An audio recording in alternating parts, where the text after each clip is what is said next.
I do not know why I don't have an intro to this video, so we're doing this randomly. This is my younger brother, Paul. He just moved in, and now I have 2 shirtless wonders, except for the other one leaves. So I can't come back.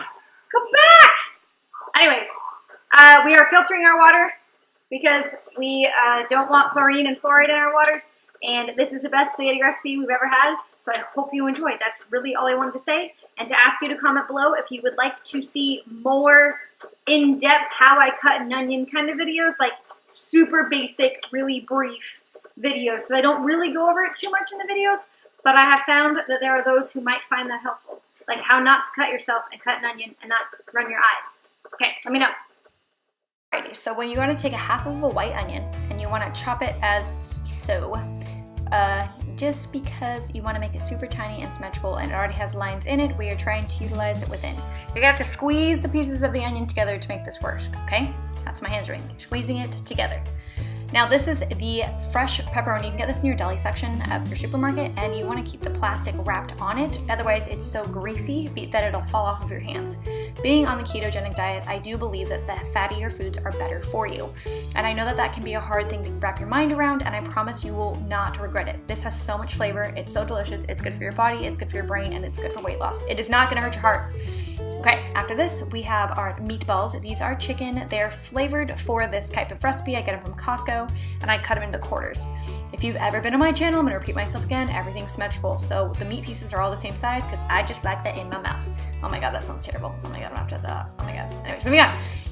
So basil, you want to roll the basil and cut it julienne style. Take off the stems, stab your cat a couple times because he can't get away from your freaking food. And then, you know, just cut it into small bite-sized pieces. Again, these are basil. Fresh basil is going to add so much nutrients to your food. It's going to taste so much better than dried, and it's just really fun. I use a handheld spiralizer just because of the simplicity of it all.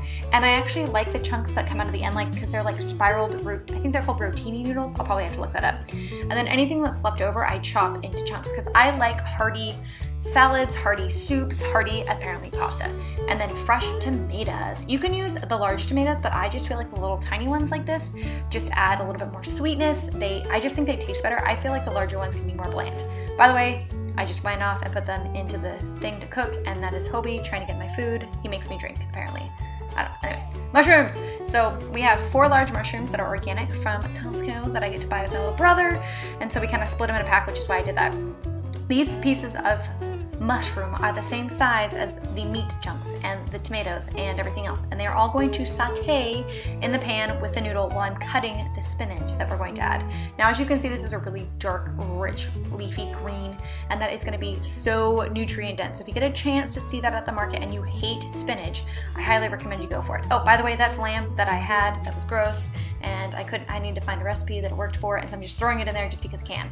Now, as you can see, they've kind of gotten a little bit softer, and you don't want to make the zoodles soggy. You want them al dente, you want them a little bit of crunch, because otherwise you're just going to break apart and they're not going to give you that noodle-like consistency that you really want. That is a container of tomato basil sauce from HEB. It is organic, and it is one of my favorite sauces. If you have an HEB near you, please try it. If you don't, maybe go online. Otherwise, I like to spice it up a little bit with some red pepper flakes, add a little bit of oregano, maybe some salt and pepper, maybe some basil. Really, I'm hesitant ever to say a lot of spices just because I don't like to tell you what you need to have in your flavor, and you might like something different than I do, but I will still put it in the description box below so that you can recreate exactly what I created here. The world's best freaking spaghetti.